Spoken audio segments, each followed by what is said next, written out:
This is Democracy Now!, democracynow.org, The War and Peace Report. I'm Amy Goodman. We continue our coverage of the Georgia grand jury's decision to indict former President Donald Trump and 18 of his allies, stemming from the sweeping investigation by Fulton County District Attorney Fani Willis into their attempt to overturn the 2020 election in Georgia. The fourth time in just over 4 months a grand jury's indicted Trump as he runs for president again. It comes after former President Donald Trump pleaded not guilty in another case of trying to overturn the results of his 2020 election loss. Earlier this month, Trump appeared before a magistrate judge in Washington's federal courthouse 2 days after he was indicted. A key part of the election interference charges Trump faces relates to a Civil War-era rights law that protects the right of citizens to have their vote counted. For more on all of this, we go to Atlanta, where we're joined by LaTosha Brown, co-founder of the Black Voters Matter Fund. After news of Trump's indictment in Georgia, Brown said on social media, "We told y'all that Georgia was going to handle Trump. This is what happens when you come for us. We return the energy," LaTosha Brown says. Well, welcome back to Democracy Now!, LaTosha Brown. If you can talk about the significance of what has taken place in your county, in your city, in the capital, Atlanta. Thank you, Amy, for having me. But I do think that this is a great step forward for voters of Georgia, that fundamentally at the core of this, that voters in Georgia were being disenfranchised. There was an attempt to disenfranchise voters in the state of Georgia. And I think what's really interesting in this story is that part of what has brought this about has been voters and what I call democracy defenders who have literally leaned in, having the courage to actually call this to account and call Trump and his cronies into account. You know, this what was catalytic in this whole investigation was voters who led in Coffee County and said, hey, something is wrong. Something is wrong with this count. The count initially came up, 50 votes off, and then there was another vote, and they said, oh, no, something's wrong with the machine. But that was because there were voters who were literally making sure that their votes were going to get counted and make sure that there was no funny business happening. And so as a result, what you saw is democracy defenders saying, no, something is wrong, that they actually raised the alarm and the red flags. We also see Fani Willis, who actually has had the courage. This is someone who has demonstrated the courage to go after Trump and the other 18 defendants, quite frankly, because they have tried to overthrow an election which would disenfranchise millions of voters in the state of Georgia. And so what we're happy that she's had the courage to lean into that, even though she's been a target of attacks. We've seen Trump, even in his recent campaign, attack her to put vicious lies, but also to try to put a focus on attacking her, because that's what he does. He does the art of chaos and the art of distraction, that he makes an enemy of someone or the appearance of an enemy of someone so that he doesn't have to be accountable for his own actions. In addition to that, we know the story of the election workers that I think we see in this indictment as well, which was Ruby Freeman and Shay Moss and her daughter. That here you have two women that were simply doing their job that have endured all kinds of attacks because they were simply doing their job, and Trump and Giuliani targeted them out. And so I think this is a real step forward around how do we build a multiracial, strong representative democracy. We have to defend making sure that we're defending the democratic practices, and we have to have democracy defenders that are on the front line saying we're going to make sure that we have elections that have integrity and that elections that every single vote is counted, and those that seek to actually undermine that will be held to account. LaTosha Brown, I want to turn to Ruby Freeman. Going back to the January 6th hearing, the January 6th attack on the U.S. Capitol hearing, state and local officials described threats and harassment they faced from Trump and his campaign to overturn the election. Among them was who you just referenced, the black election worker and her mother in Georgia, whose lives were forever changed when Trump and Rudy Giuliani claimed the women helped to rig the vote when he lost their state. This is Ruby Freeman, the mom. There is nowhere I feel safe. Nowhere. Do you know how it feels to have the President of the United States to target you? The President of the United States is supposed to represent every American, not to target one, but he targeted me. So that's Ruby Freeman. Let's get to the core of this, LaTosha Brown. She was an election worker, as was her daughter. This is about voting. Georgia is historic for the fight for the vote for each and every person. One of the people who have been indicted in this 19-person indictment is Trevian Kutti.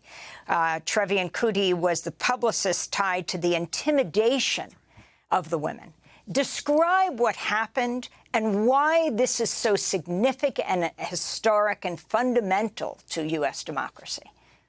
You know, Ms. Freeman says that people came to her house, that they came to her house and asked her to actually make a statement that was not true, to say that there was something wrong with the election. She has been harassed. She can't go and shop. She and her daughter, she's actually experienced all kinds of traumatic experiences because of being targeted. You know, I think it's really interesting that one of the consistent things that Trump does, while he does go after his opponents, he's vicious with women. We've seen that all across the board, that he is actually zoned in on being very vicious with women. And what we've seen is we've seen a recent wave of attacks, particularly targeted at Black women. If I look from Fani Willis to Ruby and her daughter, that there has been an attack that he has always waged against. How do you unpin and really use intimidation as a factor to get what it is that you want? And so we have to really recognize that these are workers. This is an election worker that was simply doing her job to make sure to maintain the integrity of the election. That this is what I call a democracy defender, someone we should be lifting up, but instead her life has been forever changed because this man and these other conspirators literally went through extraordinary lengths to be able to intimidate and to box her and to undermine her credibility in the community. And, I mean, to be clear, Trump mentioned Ruby Freeman 18 times. That's right. During his call with the Georgia Secretary of State, Raffensperger. Yes, she's had to have security. She is afraid to stay in her home, that it made a target, and he knows that. You know, part of what I think he has done, and look at the playbook. This is a playbook that he has always used. This is a playbook that you shoot the distraction, you create a distraction, right? He's the art of chaos. Chaos is the point, and literally target this particular person, and it's almost like he sits folks on say, this is the person who's wronged me. And as a result, this woman's life has been completely shifted and she feels unsafe. She says that she can't even sleep at night because of how many threats that she and her daughter have both received. Okay, we have to tell some secrets out of school here. You were part of the Beehive last night. You were at the Beyonce concert. She has been singing to massive audiences for 3 nights in Atlanta, right? Our team was texting you as you were right there, and you were putting out pictures of yourself and your friends. But I actually wanted to know, was there any response there to what was taking place just down the road?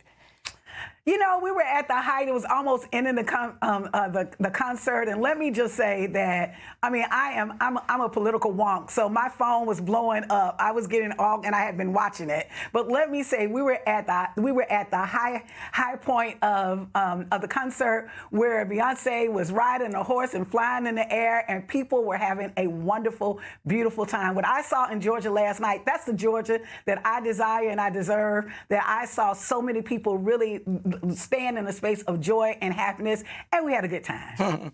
And what about President Trump coming to campaign in Georgia, in your state? The state he said he won, which is a state, of course, that he lost against President Biden. How will he be received? Because it's the Republican leadership that took him on in Georgia.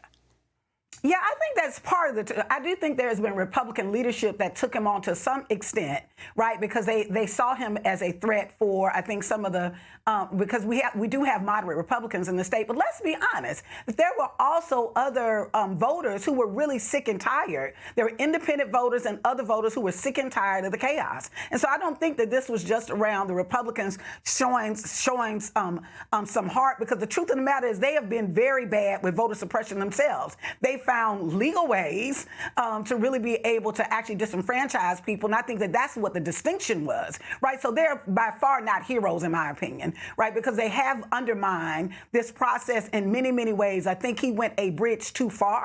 And so what you saw is you saw them separating themselves from him. So I think he's going to have a hard road in Georgia. We saw that in the last election, and I think it's only getting worse. And the issue that the Trump supporters are raising constantly, aside from Hunter Biden, is that this is like one of the bluest counties in the state of Georgia, which has many red counties. So, of course, this is where it's brought. But let's be clear about Fulton County and the DA, Fani Willis, the DA of Fulton County.